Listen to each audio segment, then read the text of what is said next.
নাড়াতে পারছি না, পা নাড়াতে পারছি না, ওইভাবেই আছি, আমি জাস্ট মুভ করতে পারছি না। আজানটা শুরু হয়, সাডেনলি আই ফেল্ট লাইট। এক অদৃশ্য শক্তি আমার উপর ভর করেছিল। ভগবানকে ডেকেছিলাম, কিন্তু আজান আমাকে বাঁচিয়েছিল। শুটিং চলাকালীন এক ভয়ঙ্কর অভিজ্ঞতার কথা প্রকাশ্যে আনলেন টলিউড অভিনেত্রী মিমি চক্রবর্তী। আমি যত ভগবানকে সারা জীবনে পুজো করেছি। হ্যাঁ ভিউয়ার্স, সম্প্রতি একটি পডকাস্টে হাজির হয়ে নিজের জীবনের এক অজানা ও আতঙ্কজনক ঘটনার কথা শেয়ার করেন মিমি। অভিনেত্রীর দাবি, শুটিংয়ের কাজের বাইরে থাকাকালীন একটি হোটেলে ওঠেন তিনি। সে রাতেই নাকি ঘটে যায় অস্বাভাবিক কিছু।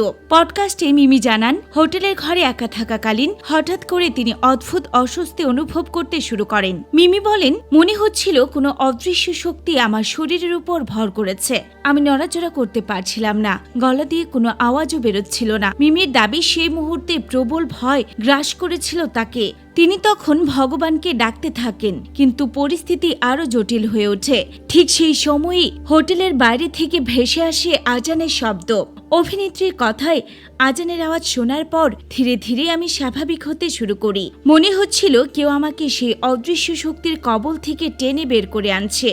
এই অভিজ্ঞতার পর তিনি গভীরভাবে আজান উপলব্ধি করেন বলে জানান মিমি। যদিও বিষয়টিকে তিনি কোনো ধর্মের সঙ্গে তুলনা করতে চাননি, তবে তার বিশ্বাস সেই রাতে আজানের শব্দই তাকে সাহস ও নিরাপত্তা দিয়েছে।